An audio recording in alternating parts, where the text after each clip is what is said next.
जिसको इसी जन्म में भगवत प्राप्ति करनी हो, भगवत मार्ग में जाकर जीवन मुक्त अवस्था को प्राप्त करना हो, उस साधक को चाहिए ऐसी काम भावना प्रकट करने वाली स्त्रियों और ऐसे कामी पुरुषों का संग त्याग कर दे। ऐसे पुरुषों का संग त्याग कर दे और ऐसी स्त्रियों का संग त्याग कर दे। नहीं तो विषय और इंद्रियों के संयोग में ऐसे विकार से युक्त हो जाओगे, निकलना मुश्किल है। और यदि तुमने संग नहीं किया तो विकार का कोई अवसर ही नहीं रहेगा।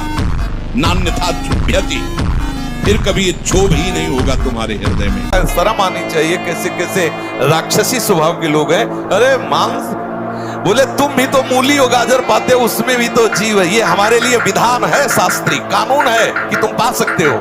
हमारे लिए विधान किया है भगवान ने। तुम मनुष्य, तुम्हारे लिए बकरा भैंसा राक्षस हो क्या? तुम्हारे लिए विधान है क्या?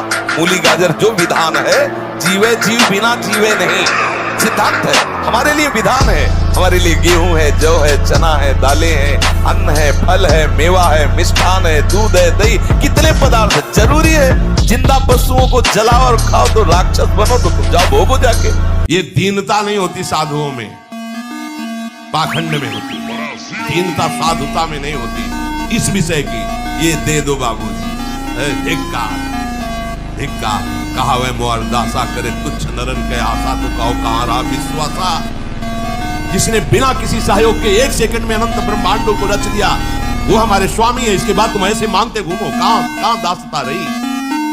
भय, जिसके भय से मृत्यु भी भयभीत होकर काम कर रही, जिसके भय से सूर्य चंद्र प्रकाशित हो रहे, जिसके भय से पृथ्वी जल में नहीं डूब रही, वो हमारा स्वामी है। फिर हमें भय किससे? कुछ लोग ऐसे होते हैं कि 10 दिन अपने पैसे से आपको नशा करवाएंगे, फिर इसके बाद तुम्हें उनके पैरों में गिरना पड़ेगा। फिर मांगने से भी नहीं देंगे, पहले फिर ही देंगे। आदत बिगड़ गई। ऐसे लोग मिलेंगे, मुस्कुराएंगे, हंसेंगे, आपको गले लगाएंगे, आपको लगेगा जीवन का सार मिल गया। फिर इसके बाद जूते चलाएंगे, गली में नहीं देखने देंगे। अब तुम्हारी वृत्ति बिगड़ गई, तुम उधर ही ताको, होश में होश में।